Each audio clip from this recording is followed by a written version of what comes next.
Hello everyone, मैं हूँ यामिनी और आप देख रहे हैं यामी स्टडी क्लासेस।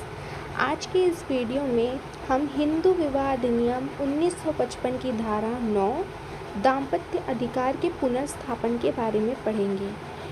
तो चलिए आज का ये वीडियो शुरू करते हैं। लेकिन उससे पहले अगर आपने हमारे चैनल को सब्सक्राइब नहीं किया है तो ज़रूर से सब्सक्राइब कर लीजिए ताकि आपको हमारे हर वीडियोस के नोटिफिकेशन मिलते रहे। बेल आइकन को दबाना ना भूलें। तो चलिए आज का ये वीडियो शुरू करते हैं। दाम्पत्य अधिकार का पुनर्स्थापन, धारा 9 हिंदू विवाह अधिनियम की धारा 9 के अंतर्गत दाम्पत्य अधिकार के पुनर्स्थापन का प्रावधान किया गया है। इस धारा के अनुसार दाम्पत्य अधिकार के पुनर्स्थापन के लिए न्यायालय में प्रार्थना पत्र दिया जाता है। ठीक है, इसमें यह बोला गया है कि इस धारा के अनुसार दाम्पत्य अधिकार के पुनर्स्थापन के लिए न्यायालय में प्रार्थना पत्र दिया जाता है। वास्तव में हिंदू विवाह का उद्देश्य दाम्पत्य जीवन की सुख एवं सुविधा से संबंधित है। ठीक है, विवाह के पक्षकार को एक दूसरे के साथ रहने तथा सहवास करने का अधिकार है। वे एक दूसरे से बिना किसी युक्तियुक्त कारण के अलग नहीं रह सकती। न्यायालय ने साफ स्पष्ट कह दिया है कि वे दूसरे अगर बिना किसी युक्तियुक्त, बिना कोई कारण के अगर एक दूसरे के साथ नहीं रह रहे हैं, अलग रह रहे हैं, तो उन दोनों के साथ रहने के लिए यह प्रावधान बनाया गया है। दाम्पत्य अधिकारों का पुनर्स्थापन का प्रावधान किया गया है।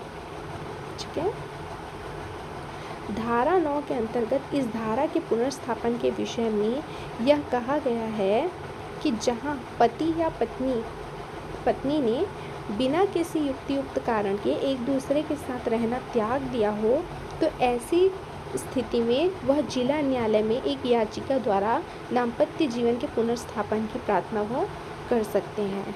क्या कहा गया है इसमें कि जहाँ पर पति या पत्नी दोनों में से कोई भी अगर बिना किसी कारण के एक दूसरे के साथ नहीं रह रहे हैं, एक दूसरे के साथ रहना त्याग दिया हो, तो ऐसे में वह व्यक्ति क्या कर सकता है, जिला न्यायालय में याचिका द्वारा दाम्पत्य जीवन के पुनर्स्थापन की प्रार्थना वह कर सकता है। अब देखते हैं कि न्यायालय अज्ञप्ति कब दे सकता है पुनर्स्थापन के लिए।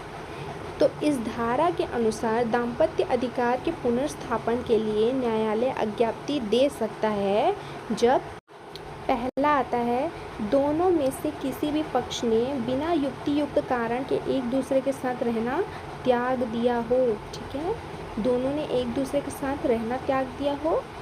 दूसरा आता है, दाम्पत्य अधिकार के पुनर्स्थापन के लिए दिए गए प्रार्थना पत्र से न्यायालय संतुष्ट हो गया हो। ठीक है, दाम्पत्य अधिकार के पुनर्स्थापन के लिए जो प्रार्थना पत्र दिया गया है उससे न्यायालय संतुष्ट हो गया हो। तीसरा आता है, प्रार्थना पत्र अस्वीकृत किए जाने के लिए कोई वैध आधार ना हो, उसको अस्वीकार करने का कोई वैध आधार है ही नहीं। ठीक है, उसको स्वीकार करना ही पड़ेगा। अब एक केस से हम समझते हैं। एक वाद है, संतोष रामस्वरूप बनाम राम स्वरूप गणेश लाल का ये वाद है। इसमें हम अच्छे से समझते हैं कि क्या कहता है ये वाद।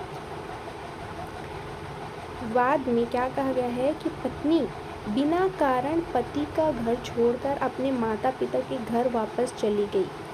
किसी कारण, कोई कारण है ही नहीं, उसके बिना पत्नी ने बिना किसी कारण के पति का घर छोड़कर अपने माता पिता के घर वापस चली गई। उसके वापस जाने के बाद पति उसे अपने साथ रखने में काफ़ी प्रयास किया, साथ रखने के लिए वो काफ़ी प्रयास किया, उससे बहुत विनती की उसने कि हम दोनों साथ रहते हैं, लेकिन पत्नी वापस नहीं आई।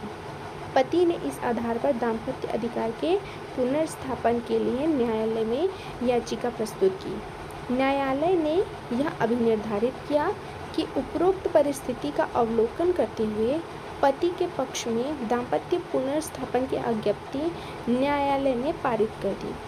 पति की तरफ से क्या किया न्यायालय ने, उसकी अज्ञप्ति को पारित कर दिया। इस वाद में न्यायालय ने यह भी अभिनिर्धारित किया कि पति ऐसी परिस्थिति में किसी भी प्रकार की भरण पोषण पाने की अधिकारी नहीं रहेगी, वो रहना ही नहीं चाहती है, तो अब वो उससे कोई उम्मीद भी नहीं रख सकती है। अब वो भरण पोषण पाने की भी वो अधिकारी नहीं होगी। आई होप कि आपको ये हमारे वीडियो से अच्छे से समझ में आया हो। अगर आपको हमारी वीडियो अच्छी लगी हो तो लाइक करिए और अपने दोस्तों के साथ शेयर करिए। धन्यवाद।